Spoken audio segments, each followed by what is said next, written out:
구절만 같이 읽겠습니다. 열왕기하 14장 1절과 2절 우리 두 구절만 같이 맞춰서 천천히 읽겠습니다. 시작.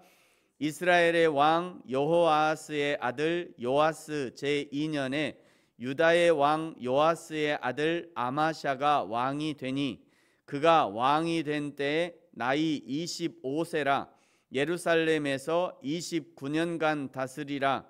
그의 어머니의 이름은 여호앗단이요 예루살렘 사람이더라. 아멘. 12장 오늘 14장인데요. 12장 18절에서 남유다의 왕 요아스가 조상들이 성전 창고와 왕궁에 들여놓은 모든 성물과 은금들을 아람의 왕 하사엘에게 주고 굴욕적인 평화를 이룬 것을 본 신하들의 반역으로 20절에서 12장 20절에서 요아스는 밀로의 궁에서 죽게 됩니다. 21절에 그의 아들 아마샤가 남유다의 제9대 왕으로 등극했었습니다. 13장은 다시 이제 북이스라엘 여호아하스와 엘리사의 죽음에 관한 기사였고요. 오늘 14장은 12장 끝에서 남유다 왕이 된 아마샤의 이야기입니다. 계속 말씀드립니다만 이 열왕기 상하는 남유다와 북이스라엘의 왕의 이야기를 계속 번갈아가면서 하기 때문에 굉장히 복잡합니다. 또 이름도 비슷해요. 똑같은 이름도 있어요. 이름도 비슷해가지고 복잡해요.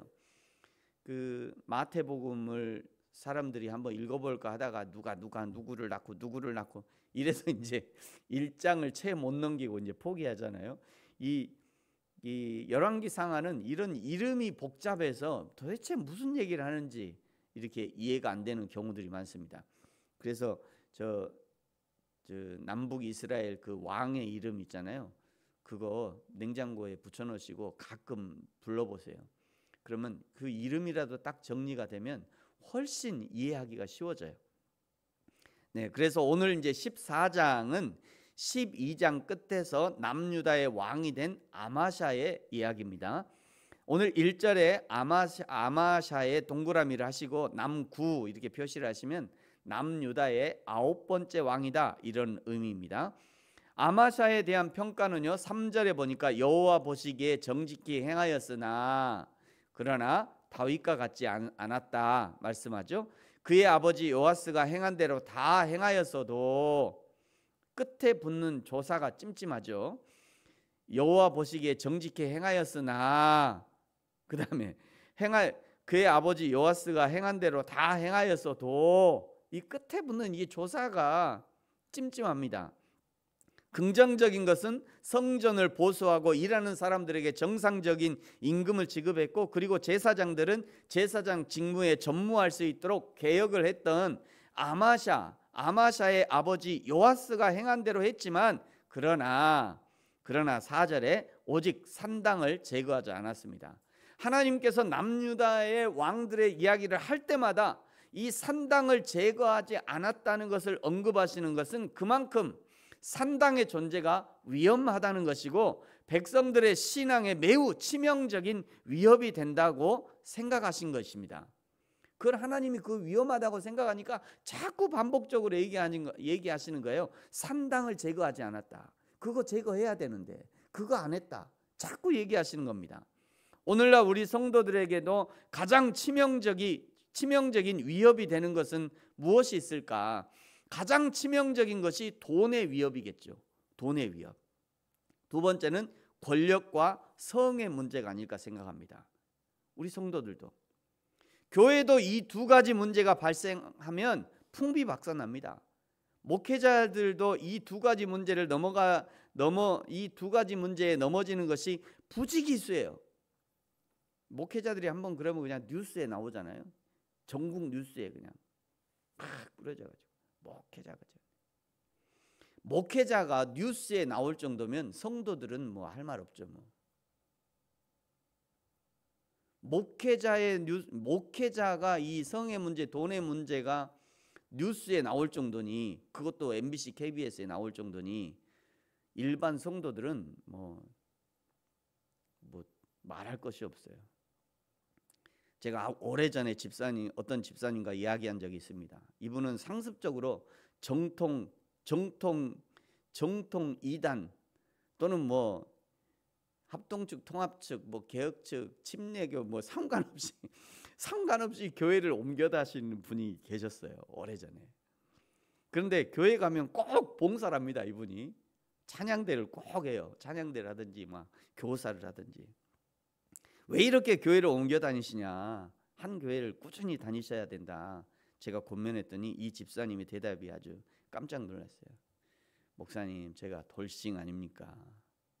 어떻게든지 한 건 해봐야 되지 않겠습니까?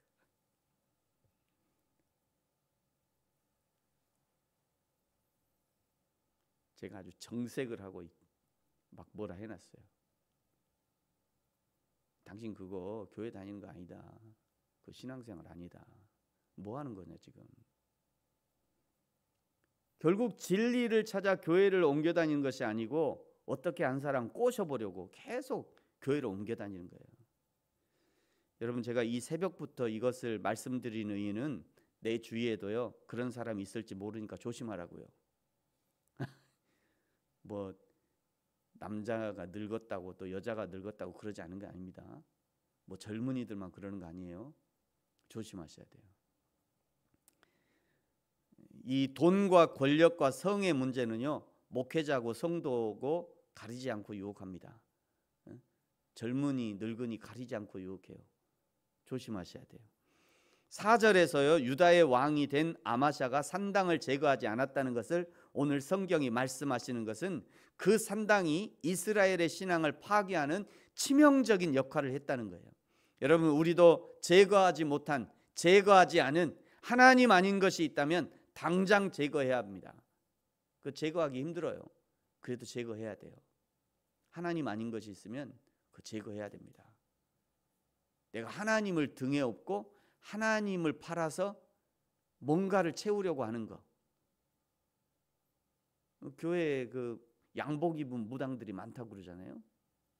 이전에는 그런 얘기하면 야, 진짜 교회를 아주 비하해도 너무하는데 하고 굉장히 싫어했는데 요즘 딱 맞아 들어요. 딱 맞아. 양복 입은 무당.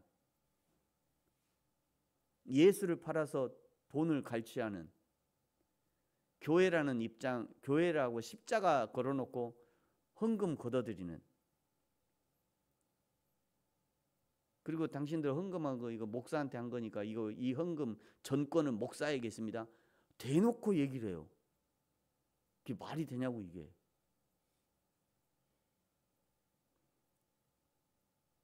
월요일날 새벽부터 죄송합니다. 그런데 이런 일들이 너무 비일비재해요. 대한민국 교회. 조심하셔야 됩니다. 5절에요. 왕이 된 아마샤는 12장 20절에서 자기 아버지 요아스를 죽인 신복들을 처리하는데요. 그러나 6절에 그 자녀들은 죽이지 않았습니다. 왜냐하면 모세의 율법책에 기록된 대로 함이라 율법을 준수하기 위해서 그렇게 한 것이죠. 신명기 24장 16절에요. 아버지는 그 자식들로 말미암아 죽임을 당하지 않을 것이요 자식들은 그 아버지로 말미암아 죽임을 당하지 않을 것이니 각 사람은 자기 죄로 말미암아 죽임을 당할 것이니라. 이 말씀을 아마샤가 알고 있었고 이 말씀을 지키기 위해서 자녀들은 죽이지 않은 것이죠. 인간의 본성으로는요 결코 하나님의 말씀을 지킬 수 없습니다. 아무리 말씀이 있다 해도 아마샤는 지금 이스라엘의 임금이잖아요. 굳이 자기 손에 피를 묻히지 않아도 명령 한마디면 야 제거해. 그러면 그냥 쥐도새도 모르게 제거할 겁니다. 신복들이. 자기가 굳이 안 해도 사고로 위장해서 말이죠. 제거할 거예요. 그러나 아마샤는 이런 인간의 본성을 거스려서 하나님의 말씀에 순종하기로 한 것입니다. 그래서 신복들의 자녀들을 살려준 거죠. 때로는 하나님의 말씀에 순종하기 위해서는 인간의 본성을 뛰어넘는 자기 십자가를 지고 예수님을 따르는 결단과 각오가 필요합니다. 저와 여러분은 하나님의 말씀에 순종하기 위해서 어떤 결단과 각오를 가지고 하나님 앞에 나아가고 계십니까?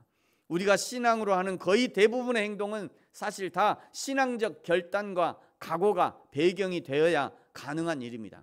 주일에 교회 가는 것이 그냥 되는 것이 아니죠. 평소보다 더 바쁜 것이 주일 아닙니까?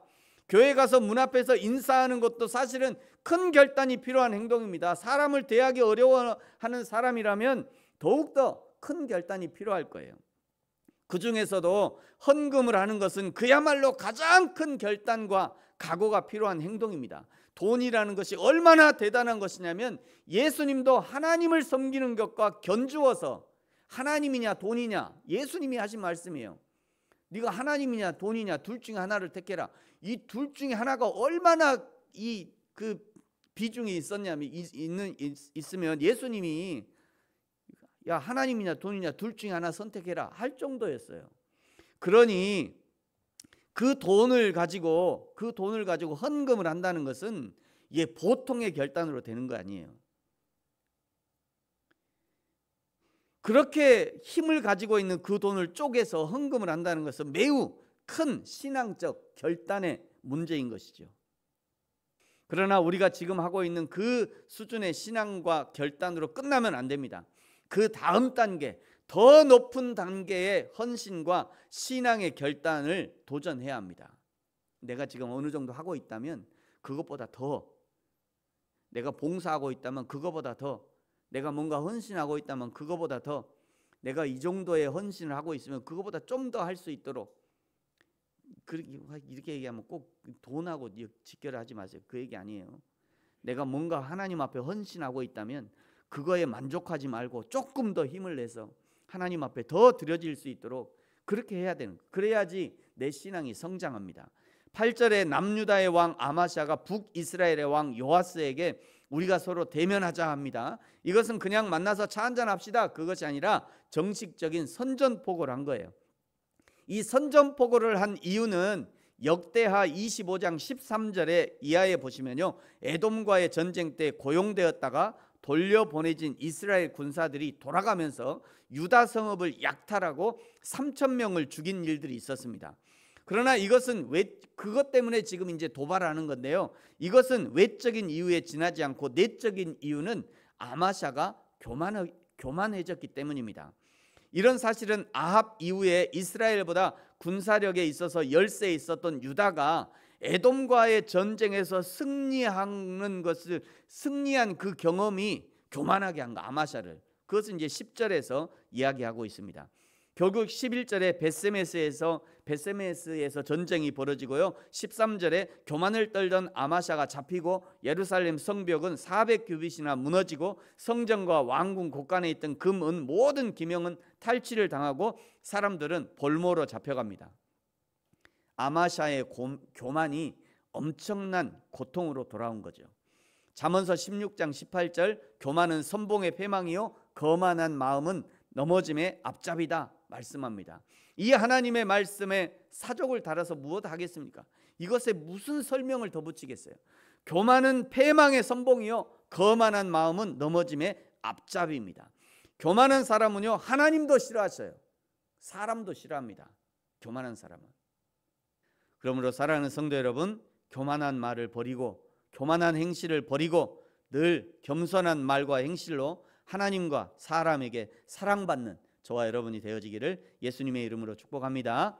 기도하겠습니다. 하나님 아버지 감사합니다. 우리로 겸손하게 하시고 예수님이 겸손함으로 하나님의 사명을 감당했던 것처럼 우리도 평생에 겸손한 마음으로 하나님께서 맡겨주신 가정의 사명, 직장의 사명, 삶의 현장의 사명, 성도의 사명, 목회자의 사명을 감당하게 하시고 우리에게 붙어있는 떨어지지 않는 이 죄의 모습 신앙으로 믿음으로 떨쳐낼 수 있도록 축복하시고 늘 겸손함으로 하나님과 사람에게 사랑받는 저와 우리 모든 성도들 되게 하여 주옵소서. 감사합니다. 예수님의 이름으로 기도합니다. 아멘. 하늘에 계신 우리 아버지의 이름을 거룩하게 하시며 아버지의 나라가 오게 하시며 아버지의 뜻이 하늘에서와 같이 땅에서도 이루어지게 하소서.